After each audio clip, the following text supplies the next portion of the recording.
Hello guys, welcome back to our tutorial.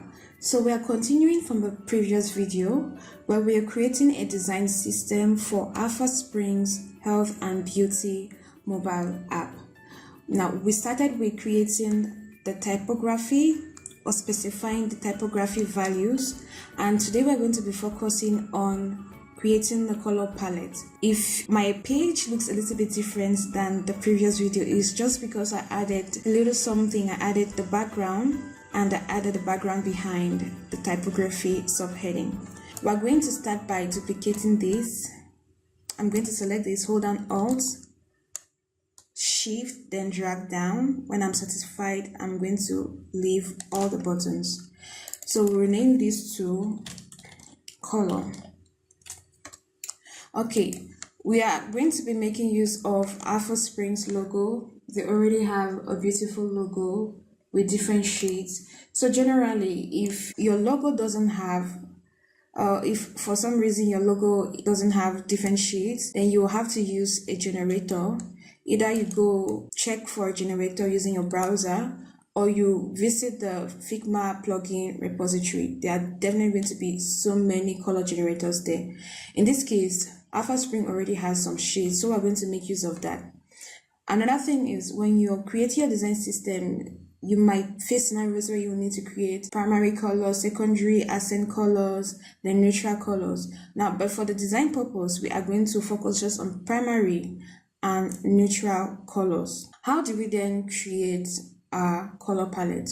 We're going to be making use of local variables, and we get to it by clicking first on the canvas, anywhere out of the canvas, not within the frame though. You can click out of the canvas, then you see local variables being displayed here. I'm going to click on this icon that says open variables. So at the moment there is no variable inside. We're going to create our color variables. The first thing we're going to do is to rename this collection. It's not compulsory, but it's good practice to rename. It just helps to keep things organized, because you can have multiple collections within your local variables. So we'll name this to 𝗂𝗧𝗱𝘆. Then we're going to create our first variable. So local variables are raw values that you can give to an element. It could be color, it could be a number, it could be a boolean, and a boolean could be true or false, and it could also be a string. Within this tutorial, we're going to be focusing just on two of these options, which is going to be color variables and numbers. The first thing we're going to do is to create a variable. So we are going to click on create variable button here, and we're going to select color variable. Now we're going to rename this to primary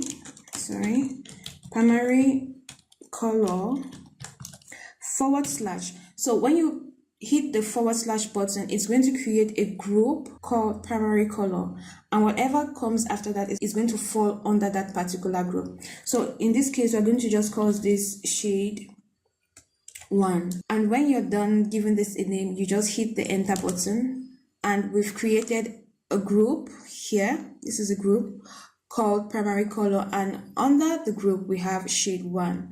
Now we're going to sample this color from the logo. We'll click on this little box here, come to the eyedropper tool. This is the eyedropper tool, something that looks like a pen or like an eyedropper.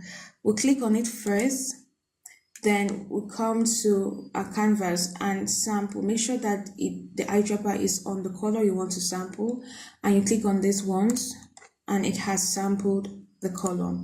Now another thing that you need to take note of, in web design, they make use of something they call hex codes. So hex codes are just hexadecimal formats for identifying colors. I'm going to leave it at that to keep it simple.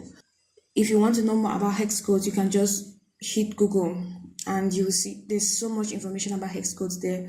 For now, it's not really that important. It's just good for you to know that with web standards, you're going to find that they use hex codes to define colors.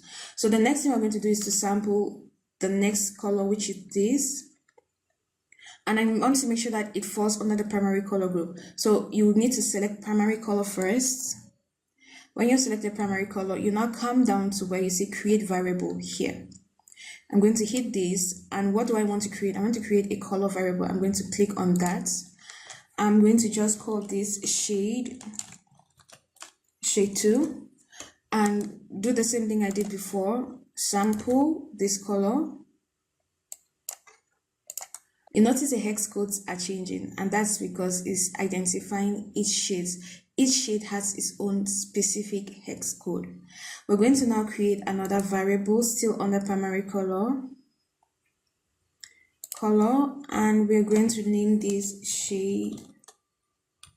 shade3, and we'll sample our next color, which is this. So for practice, you can use any other logo. It would be nice to use a logo that has colors like this, has a varied colors.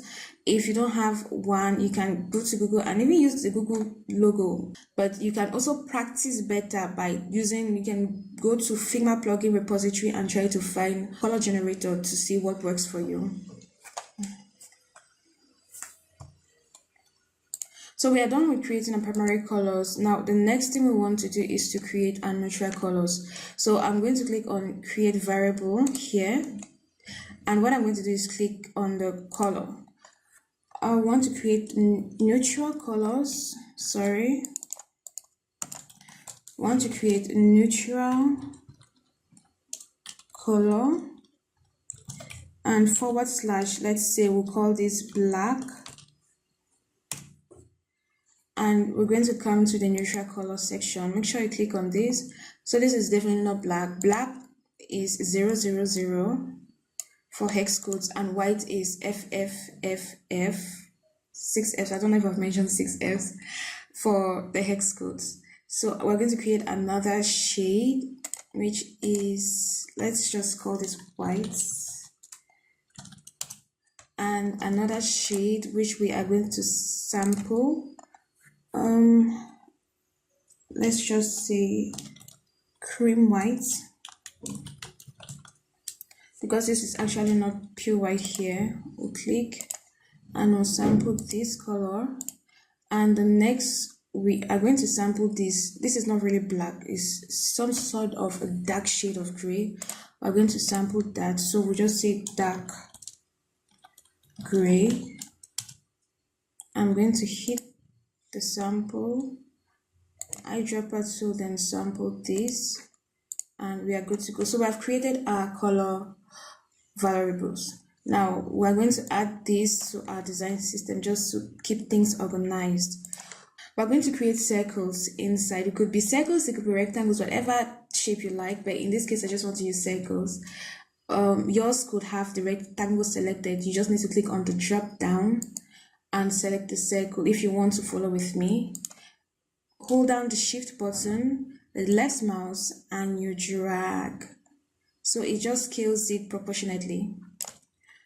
I'm going to duplicate this, the same method, holding down my shift and alt and my left mouse, and I'm good to go. So I will still duplicate this, and I will still duplicate this. So we are going to apply the colors we sampled to our circles or our ellipse. I'm going to select the first circle. How do we find the colors that we just created? You make sure that the shape or the element you want to apply the color is selected. It could be an icon, it could be text, it could be a shape. Select it, you come to the design panel. Under the design panel, make sure you find where they say fill. Under fill, you can click on the 4 dots and you're going to apply the shades. So you see, it has created different shades here. I'm going to select the first shade, do the same thing for the second one, and for the third one. I will just do the same for all the other ones except white, because there's no point adding white. Cream white, then dark gray. Okay, so we have our color palette set. You can decide to leave the colors the way they are, or you could add the hex codes below or within the circles. So I'm just going to add a hex code, let's say inside. We're going to find what was this. We'll click on the local variables and This was the hex code for that, so it always starts with a hashtag. I'll duplicate this and just change the hex code for the others. You don't have to do this.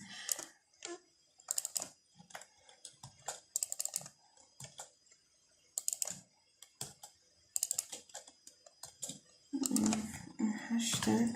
I kept on removing the hashtag. I'll just select the text and duplicate.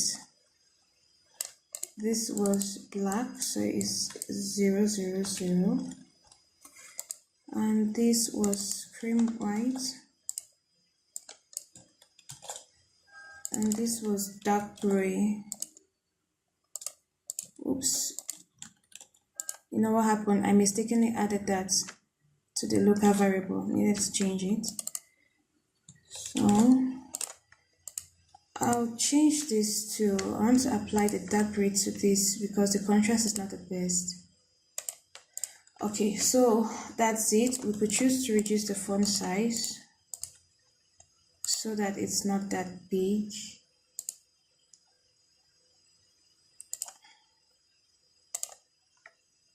Now it's become really small. It's fine. It still works. Okay, so we've created our color palette. The next thing we're going to be doing is to create a spacing convention, and we're going to be using the same process. We'll be using local variables, but the difference is we're going to be making use of numbers instead of the color values. Okay guys, thank you so much for watching. Please stay tuned to our next tutorial.